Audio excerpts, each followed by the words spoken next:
ನಾವು ಕೆಲಸಕ್ಕೆ ಸೇರಿದ ತಕ್ಷಣ ನಾವೇನಪ್ಪ ಮಾಡಬೇಕು ಅಂತ ಹೇಳಿದ್ರೆ ರಿಟೈರ್ಮೆಂಟ್ಗೆ ಒಂದು ಯೋಜನೆಯನ್ನು ರೂಪಿಸ್ಕೋಬೇಕು. ಇವತ್ತು ₹100 ಇರುವಂಥ ವಸ್ತು ಇದು 1 ವರ್ಷ ಆದಮೇಲೆ ₹107 ಆಗುತ್ತೆ. ಈಗ ನಿಮಗೆ 3 ವರ್ಷಕ್ಕೆ ಹಣ ಬೇಕು, 5 ವರ್ಷಕ್ಕೆ ಹಣ ಬೇಕು ಅನ್ನೋದನ್ನ ತಗೊಂಡೋಗಿ ಇಂಡೆಕ್ಸ್ ಫಂಡಲ್ಲಿ ಹಾಕಬೇಡಿ. ಮಾರ್ಕೆಟ್ಟು ನೆಗೆಟಿವ್ ಇದ್ದಾಗ ನೀವು ಹಣವನ್ನು ತೆಗೆದುಕೊಂಡ್ರೆ ನೀವು ಬಂಡವಾಳ ನಷ್ಟವನ್ನು ಅನುಭವಿಸ್ತೀರಿ. ಈಗ ಹೊಸದಾಗಿ ನಾವು ಇನ್ನೂ ಶುರು ಮಾಡ್ತಿದ್ದೀವಿ ಅಂದರೆ NPS ಅನ್ನು ಅವರು ಕನ್ಸಿಡರ್ ಮಾಡ್ಬೋದು. ನಮ್ಮ ನಿವೃತ್ತಿಯ ಪ್ಲ್ಯಾನನ್ನು ನಾವೇ ಮಾಡಿಕೊಳ್ಳೋದು ಅಗತ್ಯ ಅಷ್ಟೇ ಅಲ್ಲ, ಅನಿವಾರ್ಯ ಅನ್ನೋದನ್ನು ನಾವು ಅರ್ಥ ಮಾಡ್ತೀವಿ. ಪ್ರಜಾವಾಣಿಯ ಓದುಗರು ಹಾಗೂ ಪ್ರಜಾವಾಣಿಯ ಯೂಟ್ಯೂಬ್ ವಾಹಿನಿಯ ವೀಕ್ಷಕರಿಗೆ ಸ್ವಾಗತ. ಹೂಡಿಕೆಗಳು ಮತ್ತು ವೈಯಕ್ತಿಕ ಹಣಕಾಸು ಸಂಬಂಧಿಸಿದ ಕಾರ್ಯಕ್ರಮಕ್ಕೆ ಇವತ್ತು ನಮ್ಮ ಜೊತೆಗಿದ್ದಾರೆ ಶರತ್ MS ಅವರು. ಹಿಂದಿನ ಬಾರಿಯ ಕಾರ್ಯಕ್ರಮದಲ್ಲಿ ಭಾಗವಹಿಸಿದ್ದ ಶರತ್ MS ಅವರು ಇಂಡೆಕ್ಸ್ ಫಂಡ್ಗಳ ಬಗ್ಗೆ 10 ಹಲವು ಮಾಹಿತಿಗಳನ್ನು ನಮಗೆ ನೀಡಿದರು. ಇವತ್ತು ಕೂಡ ಅವರು ಇಂಡೆಕ್ಸ್ ಆಧಾರಿತ ಹೂಡಿಕೆ ಹಾಗೂ ನಿವೃತ್ತಿ ಬದುಕಿಗೆ ಇಂಡೆಕ್ಸ್ ಆಧಾರಿತ ಹೂಡಿಕೆಯ ಮಹತ್ವ ಏನು ಎನ್ನುವುದರ ಬಗ್ಗೆ ತಿಳಿಸ್ಕೊಡ್ಲಿಕ್ಕೆ ನಮ್ಮ ಜೊತೆಗೆ ಇವತ್ತು ಸ್ಟುಡಿಯೋದಲ್ಲಿದ್ದಾರೆ. ಶರತ್ ಸರ್, ನಿಮಗೆ ಈ ಕಾರ್ಯಕ್ರಮಕ್ಕೆ ಸ್ವಾಗತ. ನಮಸ್ತೆ ಜಯೇಶ್ ಅವರೇ. ಸರ್, ಹಿಂದಿನ ಕಾರ್ಯಕ್ರಮದಲ್ಲಿ ನೀವು ಇಂಡೆಕ್ಸ್ ಆಧಾರಿತ ಫಂಡ್ಗಳ ಬಗ್ಗೆ, ಅಂದರೆ ಸೆನ್ಸೆಕ್ಸ್ನ ಆಧಾರಿತವಾದಂತಹ ಇಂಡೆಕ್ಸು, ನಿಫ್ಟಿ 50 ಆಧಾರಿತ ಇಂಡೆಕ್ಸ್ ಫಂಡ್ಗಳ ಬಗ್ಗೆ 10 ಹಲವು ಮಾಹಿತಿಗಳನ್ನು ತಿಳಿಸ್ಕೊಟ್ಟಿದ್ರಿ. ನಿವೃತ್ತಿ ಬದುಕಿಗೆ ಈಗಾಗಲೇ ಪ್ರವೇಶಿಸಿದವರಿಗೆ ಅಥವಾ ಇನ್ನೇನು ಕೆಲವೇ ವರ್ಷಗಳಲ್ಲಿ ನಿವೃತ್ತಿಯ ಬದುಕನ್ನು ಪ್ರವೇಶಿಸಲಿಕ್ಕೆ ಅಣಿಯಾಗ್ತಾ ಇರುವವರಿಗೆ ಈ ಇಂಡೆಕ್ಸ್ ಆಧಾರಿತ ಹೂಡಿಕೆಗಳು ಎಷ್ಟರ ಮಟ್ಟಿಗೆ ಅನುಕೂಲವನ್ನು ಮಾಡಿಕೊಡ್ತವೆ, ಅವು ಎಷ್ಟರ ಮಟ್ಟಿಗೆ ನೆರವಿಗೆ ಬರ್ತವೆ, ಅವು ಎಷ್ಟರ ಮಟ್ಟಿಗೆ ಉಳಿದ ಫಂಡ್ಗಳಿಗಿಂತ ಹೆಚ್ಚಿನ ನೆರವನ್ನು ಕೊಡ್ತವೆ ಅನ್ನೋದ್ರ ಬಗ್ಗೆ ಒಂದಿಷ್ಟು ಮಾಹಿತಿಯನ್ನು ಒದಗಿಸ್ಕೊಡ್ಬೋದಾ? ಖಂಡಿತ ಜೋಶಿ ಅವರೇ. ಈಗ ನೋಡಿ, ಎಲ್ಲದಕ್ಕಿಂತ ಮುಖ್ಯವಾಗಿ ಈ ರಿಟೈರ್ಮೆಂಟ್ ಅಥವಾ ನಿವೃತ್ತಿಗಾಗಿ ನಾವು ಯೋಚನೆಯನ್ನು ಮಾಡುವಂಥದ್ದು ಅಥವಾ ನಿವೃತ್ತಿಗಾಗಿ ಪ್ಲ್ಯಾನ್ ಮಾಡುವಂಥದ್ದು ಬಹಳ ಮುಖ್ಯವಾದ ವಿಚಾರ. ನಮ್ಮ ದೇಶದಲ್ಲಿ ಹೇಗೆ ಆಲೋಚನೆ ಇದೆ ಅಂತ ಹೇಳಿದ್ರೆ, ರಿಟೈರ್ಮೆಂಟ್ ಪ್ಲ್ಯಾನಿಂಗ್ ಅಂದರೆ ಓಕೆ ನಮ್ಮ ಮಕ್ಕಳು ನೋಡ್ಕೋತಾರೆ ಅನ್ನೋದು ಮೈಂಡ್ ಸೆಟ್ ಇದೆ. ಅಂದರೆ ನಮ್ಮ ಮಕ್ಕಳೇ ನಮ್ಮ ರಿಟೈರ್ಮೆಂಟ್ ಪ್ಲ್ಯಾನಿಂಗ್ ಅಂತ ಆಲೋಚನೆ ಮಾಡೋರು ಇದ್ದಾರೆ.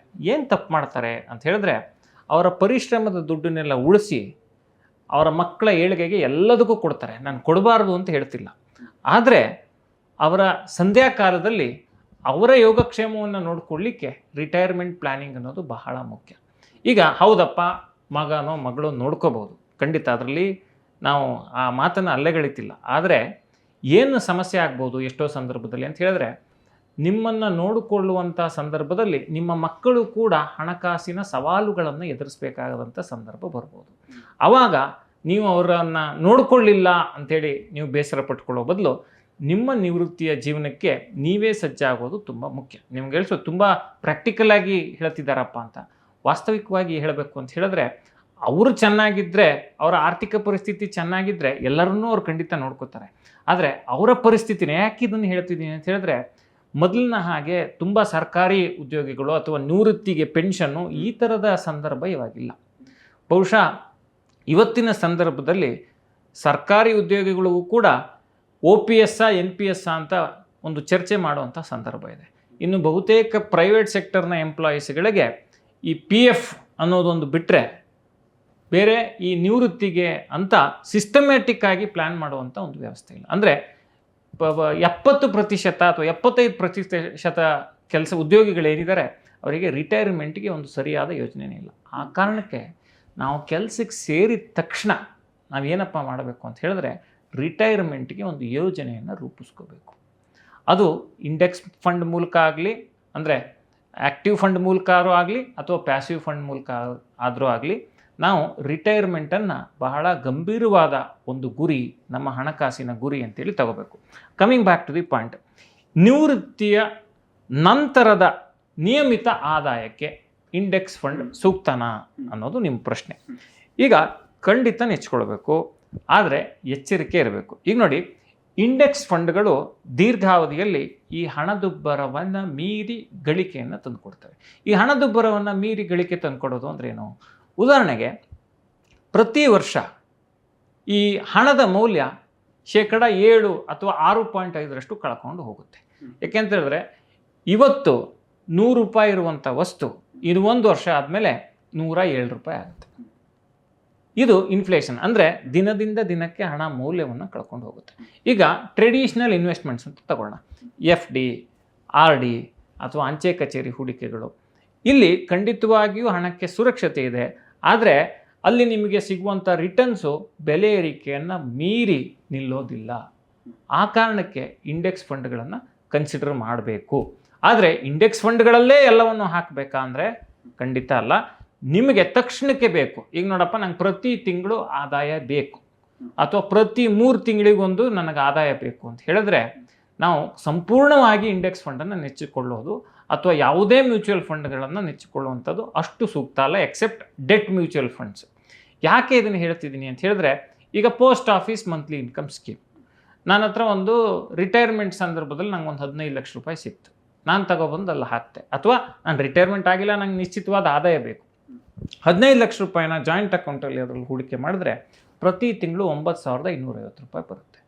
ಇಲ್ಲ, ನಾನು ಸೀನಿಯರ್ ಸಿಟಿಸನ್ನು, ನನ್ನ ಹತ್ರ ಒಂದು 30 ಲಕ್ಷ ಇದೆ, ನನಗೆ ನಿಯಮಿತವಾಗಿ ಆದಾಯ ಬೇಕು, ನಾನು ಸೀನಿಯರ್ ಸಿಟಿಸನ್ ಸೇವಿಂಗ್ ಸ್ಕೀಮಲ್ಲಿ 30 ಲಕ್ಷ ಹಾಕಿದರೆ ಪ್ರತಿ 3 ತಿಂಗಳಿಗೊಮ್ಮೆ 61,500 ರೂಪಾಯಿ ಬರುತ್ತೆ. ಹಾಗಾದರೆ ಬರೀ ಸೀನಿಯರ್ ಸಿಟಿಸನ್ ಸೇವಿಂಗ್ ಸ್ಕೀಮು ಅಥವಾ ಪೋಸ್ಟ್ ಆಫೀಸ್ ಮಂತ್ಲಿ ಇನ್ಕಮ್ ಸ್ಕೀಮ್ನೇ ನೆಚ್ಕೋಬೇಕಂತ ಹೇಳಿದ್ರೆ ಖಂಡಿತ ಇಲ್ಲ. ನಿಮ್ಮ ಹತ್ರ 100 ರೂಪಾಯಿ ಇದೆ ಅಂತ ಹೇಳಿದ್ರೆ ಡೈವರ್ಸಿಫಿಕೇಷನನ್ನು ಮಾಡಿಕೊಡಿ. ವಯಸ್ಸಾದ ನಂತರ ನಮಗೆ ಗಳಿಕೆಯ ಜೊತೆಗೆ ಅಂದರೆ ಎಷ್ಟು ಗಳಿಸ್ತೀವಿ, ಎಷ್ಟು ಪರ್ಸೆಂಟ್ ಲಾಭ ಬರುತ್ತೆ ಅನ್ನೋದ್ರ ಜೊತೆಗೆ ನಮ್ಮ ಹಣ ಸುರಕ್ಷಿತವಾಗಿದೆಯಾ, ನಮಗೆ ಬೇಕಾದಾಗ ತೆಗೆದುಕೊಳ್ಳುವಂಥ ಸಂದರ್ಭ ಬರುತ್ತಾ ಅನ್ನೋದು ತುಂಬ ಇಂಪಾರ್ಟೆಂಟು. ಹೆಲ್ತ್ ಇಶ್ಯೂಸ್ ಬರುತ್ತೆ, ಸಡನ್ನಾಗಿ ದೊಡ್ಡ ಮೊತ್ತ ಬೇಕಾಗುತ್ತೆ, ಬರೀ ಇನ್ಶೂರೆನ್ಸನ್ನು ನೆಚ್ಕೊಳ್ಳೋಕ್ಕಾಗಲ್ಲ. ಆ ಕಾರಣಕ್ಕೆ ಈ ಡೈವರ್ಸಿಫಿಕೇಷನ್ ಭಾಳ ಇಂಪಾರ್ಟೆಂಟ್. ಈ ಡೆಟ್ ಇನ್ಸ್ಟ್ರೂಮೆಂಟ್ಸ್ ಜೊತೆಗೆ ಇಂಡೆಕ್ಸ್ ಫಂಡನ್ನು ಕೂಡ ಒಂದು ಕಾಂಬಿನೇಷನ್ ಆಗಿ ಮಾಡ್ಕೋಬೇಕೆ ಹೊರತು ಬರೀ ಇಂಡೆಕ್ಸ್ ಫಂಡನ್ನೇ ನಿವೃತ್ತಿಗೆ ನೆಚ್ಚಿಕೊಳ್ಳುವಂಥದ್ದು ಸರಿಯಲ್ಲ, ಅಂಟಿಲ್ ಅಂಡ್ ಅನ್ಲೆಸ್ ಒಂದು ದೊಡ್ಡ ಮೊತ್ತ ಇರೋ ತನಕ. ಈಗ ಉದಾಹರಣೆಗೆ ತಗೊಳ್ಳೋಣ, SWP ಅಂದರೆ ಸಿಸ್ಟಮ್ಯಾಟಿಕ್ ವಿಡ್ರಾಯಲ್ ಪ್ಲ್ಯಾನ್. ನನ್ನ ಹತ್ರ ಒಂದು ದೊಡ್ಡ ಮೊತ್ತ ಇದೆಯಪ್ಪ, ನಾನು ಅದನ್ನು ಒಂದು ಮ್ಯೂಚುವಲ್ ಫಂಡಲ್ಲಿ, ಒಂದು ಇಂಡೆಕ್ಸ್ ಫಂಡಲ್ಲಿ ಹಾಕ್ಬಿಡ್ತೀನಿ, ನನಗೆ ಪ್ರತಿ ತಿಂಗಳು ನಿಯಮಿತವಾಗಿ ಒಂದಿಷ್ಟು ಆದಾಯ ಸಿಗುತ್ತಾ ಅಂದರೆ ಸಾಧ್ಯ ಇದೆ. ಆದರೆ ಒಂದಿಷ್ಟು ರಿಸ್ಕ್ ತಗೊಳ್ಳೋಕ್ಕೆ ಸಿದ್ಧ ಇರಬೇಕಾಗತ್ತೆ. ಯಾಕೆಂದರೆ ಮಾರ್ಕೆಟು ನಮ್ಮ ಇಚ್ಛೆಗೆ ಅನುಗುಣವಾಗಿ ಹೋಗಲ್ಲ, ಮಾರ್ಕೆಟ್ ಫ್ಲಕ್ಚುಯೇಷನ್ಸ್ ಇದ್ದೇ ಇರುತ್ತೆ. ಈಗ ಉದಾಹರಣೆಗೆ ಸಿಸ್ಟಮ್ಯಾಟಿಕ್ ವಿಡ್ರಾಲ್ ಪ್ಲ್ಯಾನ್ ಮೂಲಕ ನಾವು FDಯಲ್ಲಿ ಅಥವಾ ಪೋಸ್ಟ್ ಆಫೀಸ್ನಲ್ಲಿ ಏನು ಇಂಟ್ರೆಸ್ಟ್ ರೇಟನ್ನು ಪಡ್ಕೋತೀವಲ್ಲ ಅದಕ್ಕಿಂತ ಹೆಚ್ಚು ಗಳಿಕೆಯನ್ನು ಪಡೀಲಿಕ್ಕೆ ಸಾಧ್ಯತೆ ಇದೆ. 11ರಿಂದ 12% ತನಕ ಲಾಭವನ್ನು ಗಳಿಕೆಯನ್ನು ನಿರೀಕ್ಷೆ ಮಾಡ್ಬೋದು ಇಂಡೆಕ್ಸ್ ಫಂಡ್ಗಳಲ್ಲಿ. ಯಾಕೆಂದರೆ ಹಿಸ್ಟಾರಿಕಲಿ ನಾವು ನೋಡಿದ್ರೆ ಸ್ಟಾಕ್ ಮಾರ್ಕೆಟ್ ರಿಟರ್ನ್ಸ್ ಏನಿದೆ ನಿಮಗೆ 12% ಆ್ಯಾವ್ರೇಜನ್ನು ಅದು ಕೊಟ್ಟಿದೆ, ಮತ್ತು ಕೆಲವು ಸಂದರ್ಭದಲ್ಲಿ ಜಾಸ್ತಿ ಕೊಟ್ಟಿದೆ. ನಾವು CAGR ಹೇಳ್ತಿರೋವಂಥದ್ದು. ಈಗ ಉದಾಹರಣೆಗೆ ನೀವು 50 ಲಕ್ಷ ಇದೆ ನನ್ನ ರಿಟೈರ್ಮೆಂಟ್ ಫಂಡು, ನಾನು 50 ಲಕ್ಷನ ತೆಗೆದುಕೊಂಡು ಹೋಗಿ ಒಂದು ಇಂಡೆಕ್ಸ್ ಫಂಡಲ್ಲಿ ಹಾಕ್ತೀನಿ, ನನಗೆ ಪ್ರತಿ ತಿಂಗಳು 25,000 ರೂಪಾಯಿ ಅದರಿಂದ ಬೇಕು ಅಂತ ಹೇಳಿದ್ರೆ 25,000 ರೂಪಾಯಿನ ನಾನು ತೆಗೆದುಕೊಂಡು ಹೋದರೆ ಒಟ್ಟು 15 ವರ್ಷಗಳ ಅವಧಿಯಲ್ಲಿ 45 ಲಕ್ಷವನ್ನು ನಾನು ಪಡ್ಕೊಳ್ತೀನಿ. 50 ಲಕ್ಷ ಹೂಡಿಕೆ ಮಾಡಿರ್ತೀನಿ, ಪ್ರತಿ ತಿಂಗಳು ನಾನು 25,000 ರೂಪಾಯಿನ ತೆಗೆದುಕೊಂಡು ಹೋದರೆ ಅದು 15 ವರ್ಷಗಳ ಅವಧಿಯಲ್ಲಿ 45 ಲಕ್ಷ ಆಗಿರುತ್ತೆ. ಆದರೆ ಫೈನಲ್ ಎಷ್ಟು ಹಣ ಉಳಿದಿರುತ್ತೆ ಅಂತ ಹೇಳಿದ್ರೆ 1,42,72,699 ರೂಪಾಯಿ. ಇದು ಹೇಗೆ ಅಂತ ಹೇಳಿದ್ರೆ ಬೇಸ್ಡ್ ಆನ್ 11% ಆ್ಯನ್ಯುವಲ್ ಗ್ರೋತ್. ಇದನ್ನು ಕ್ಯಾಲ್ಕುಲೇಟರ್ಗಳನ್ನು ಬಳಸಿ, ಸಿಸ್ಟಮ್ಯಾಟಿಕ್ ವಿಡ್ರಾಲ್ ಪ್ಲ್ಯಾನ್ ಕ್ಯಾಲ್ಕುಲೇಟರ್ನ ಬಳಸಿ ಅವರು ಲೆಕ್ಕಾಚಾರವನ್ನು ಮಾಡ್ಬೋದು. ಯಾಕೆ ಅಂತ ಹೇಳಿದ್ರೆ ಈಗ ನೋಡಿ, ನಾನು 50 ಲಕ್ಷ ರೂಪಾಯಿನ ನಾನು ಇವತ್ತು ಒಂದು ಇಂಡೆಕ್ಸ್ ಮ್ಯೂಚುವಲ್ ಫಂಡ್ನಲ್ಲಿ ಹಾಕ್ತೀನಿ. ನಾನು ಮೊದಲನೇ ತಿಂಗಳು ತಗೊಳ್ಳೋದು 50 ಲಕ್ಷ ರೂಪಾಯಲ್ಲಿ 25,000 ರೂಪಾಯಿ ಮಾತ್ರ. ಎರಡನೇ ತಿಂಗಳು ತಗೊಳ್ಳೋದು ಇನ್ನು 25,000 ರೂಪಾಯಿ, ಅಂದರೆ 50,000 ರೂಪಾಯಿ ತಗೋತೀನಿ. ಒಂದು ಇಡೀ ವರ್ಷದಲ್ಲಿ ನಾನು ಹತ್ತತ್ರ 3 ಲಕ್ಷ ರೂಪಾಯಿ ತಗೋತೀನಿ. 3 ಲಕ್ಷ ರೂಪಾಯಿನ ಒಂದು ವರ್ಷಕ್ಕೆ ತಗೊಂಡ್ರು 47 ಲಕ್ಷ ಬೆಳೀತಾ ಇರುತ್ತೆ. ಅಂದರೆ ಹಂತವಾಗಿ ಹಣವನ್ನು ತೆಗೆದುಕೊಳ್ಳೋದ್ರಿಂದ ಒಂದು ಕಡೆ ನಾನು ಹಣವನ್ನು ವಿಡ್ರಾ ಮಾಡಿಕೊಂಡು ನನ್ನ ಜೀವನವನ್ನು ನಡೆಸ್ಕೋತೀನಿ, ಮತ್ತೊಂದು ಕಡೆ ಹಣದ ಬೆಳವಣಿಗೆಗೂ ಅವಕಾಶವನ್ನು ಕೊಡ್ತೀನಿ. ಇದಕ್ಕೆ ಒಂದು ದೊಡ್ಡ ಮೊತ್ತ ಬೇಕಾಗುತ್ತೆ. ಮ್ಯೂಚುವಲ್ ಫಂಡ್ ಬಗ್ಗೆ ಒಂದಿಷ್ಟು ಅಂಡರ್ಸ್ಟ್ಯಾಂಡಿಂಗ್ ಬೇಕಾಗುತ್ತೆ. ನನಗಿಲ್ಲಪ್ಪ, ನನಗೆ ಬಂಡವಾಳ ಸುರಕ್ಷಿತವಾಗೇ ಇರಬೇಕು, ನನಗೆ ಒಂಚೂರು ಏರ್ಪೇರ. ಈಗ ನೋಡಿ, ವಾರ್ ಕಂಡೀಷನ್, ಈಗ ಮಾರ್ಕೆಟ್ ಕಳೆದ 2 ವರ್ಷದಿಂದ ನಿಮಗೆ ಯಾವ ರಿಟರ್ನ್ಸನ್ನು ಸರಿಯಾಗಿ ಕೊಟ್ಟಿಲ್ಲ.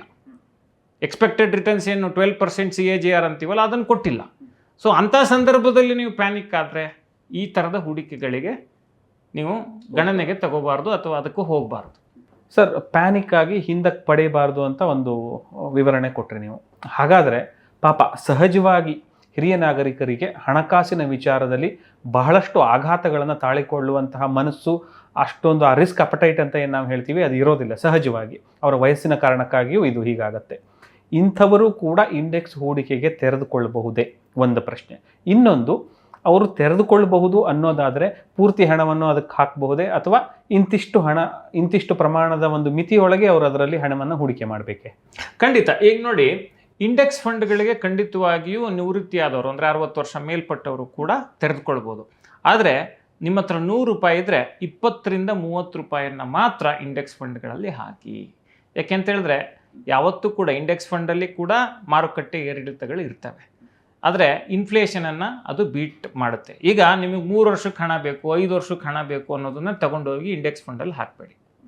ನಿಮಗೆ ಒಂದು 10 ವರ್ಷದ ಹಾರಿಸನ್ ಇದೆ, ಅಥವಾ ಒಂದು 8 ವರ್ಷದ ಹಾರಿಸನ್ ಇದೆ, ಒಂದು 5 ವರ್ಷಕ್ಕಿಂತ ಜಾಸ್ತಿ ನಾನು ಹೂಡಿಕೆ ಮಾಡ್ತೀನಿ ಅನ್ನೋ ಹಣವನ್ನು ಮಾತ್ರ ತೆಗೆದುಕೊಂಡೋಗಿ index ಫಂಡಲ್ಲಿ hockey.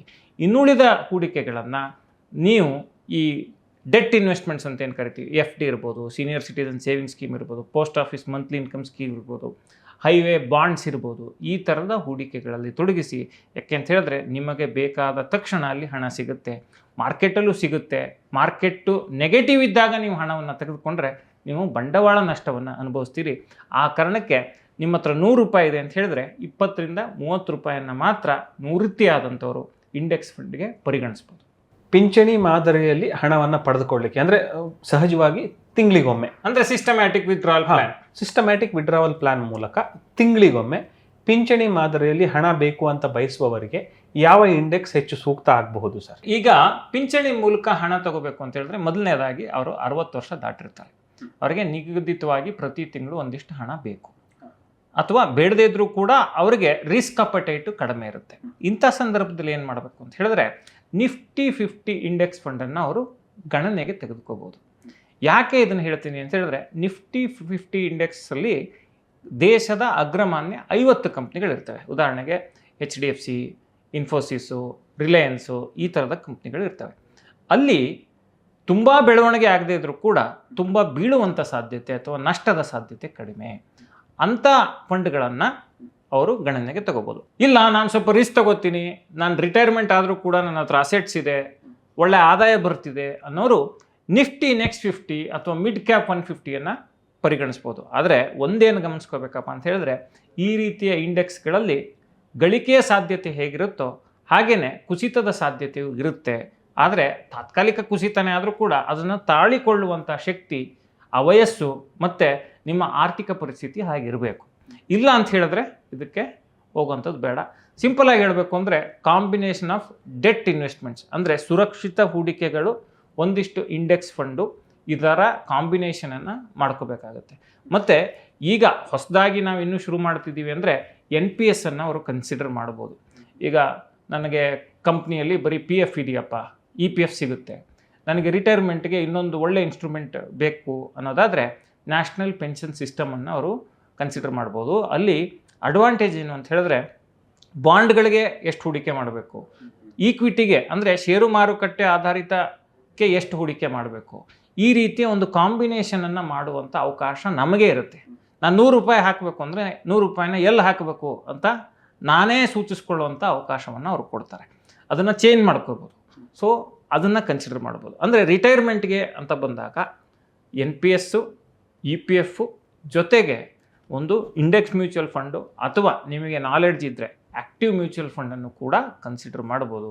But ನೆನ್ಪಿಟ್ಟುಕೊಳ್ಳಿ, retirement planning ಅನ್ನೋದು ಇವತ್ತಿನ ಸಂದರ್ಭದಲ್ಲಿ ಪ್ರೈವೇಟ್ ಕೆಲಸಗಳ ಯುಗದಲ್ಲಿ ಮತ್ತು ಈ ನಿವೃತ್ತಿಗೆ ಪಿಂಚಣಿಯನ್ನು ಸರ್ಕಾರ ಕೊಡದೇ ಇರುವಂಥ ಸಂದರ್ಭದಲ್ಲಿ, ಅಥವಾ ಕೊಟ್ಟರೂ ಕೂಡ ಸಾಕಷ್ಟು ನಿಬಂಧನೆಗಳ ನಡುವೆ ಕಡಿಮೆ ಪೆನ್ಷನ್ ಸಿಗುವಂಥ ಸಂದರ್ಭದಲ್ಲಿ ನಮ್ಮ ಪೆನ್ಷನ್ ಪ್ಲ್ಯಾನನ್ನು ಅಥವಾ ನಮ್ಮ ನಿವೃತ್ತಿಯ ಪ್ಲ್ಯಾನನ್ನು ನಾವೇ ಮಾಡಿಕೊಳ್ಳೋದು ಅಗತ್ಯ ಅಷ್ಟೇ ಅಲ್ಲ, ಅನಿವಾರ್ಯ ಅನ್ನೋದನ್ನು ನಾವು ಅರ್ಥ ಮಾಡ್ಕೋಬೇಕು. ಶ್ರೀಯುತರಾದ ಶರತ್ MS ಅವರು ನಮ್ಮ ಸ್ಟುಡಿಯೋಕ್ಕೆ ಆಗಮಿಸಿ ನಿವೃತ್ತಿ ಹಾಗೂ ಇಂಡೆಕ್ಸ್ ಫಂಡ್ಗಳ ಬಳಕೆಯನ್ನು, ನಿವೃತ್ತಿಯ ನಂತರದ ಬದುಕಿಗೆ ಯಾವ ರೀತಿಯಲ್ಲಿ ಇಂಡೆಕ್ಸ್ ಫಂಡ್ಗಳನ್ನು ಬಳಕೆ ಮಾಡಿಕೊಳ್ಬೇಕು ಎನ್ನುವುದರ ಬಗ್ಗೆ ವಿವರವಾದ ಮಾಹಿತಿಯನ್ನು ಒದಗಿಸಿಕೊಟ್ಟಿದ್ದಾರೆ.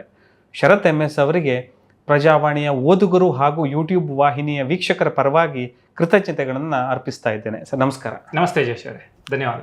ಹಣಕಾಸು ಜಗತ್ತಿಗೆ ಸಂಬಂಧಿಸಿದ ಇನ್ನಷ್ಟು ಆಸಕ್ತಿಕರವಾದ ವಿಚಾರಗಳನ್ನು ತಿಳಿದುಕೊಳ್ಳಿಕ್ಕೆ ಪ್ರಜಾವಾಣಿಯ ಯೂಟ್ಯೂಬ್ ವಾಹಿನಿಯನ್ನು ನಿರಂತರವಾಗಿ ವೀಕ್ಷಿಸ್ತಾ ಇರಿ. ನಮಸ್ಕಾರ.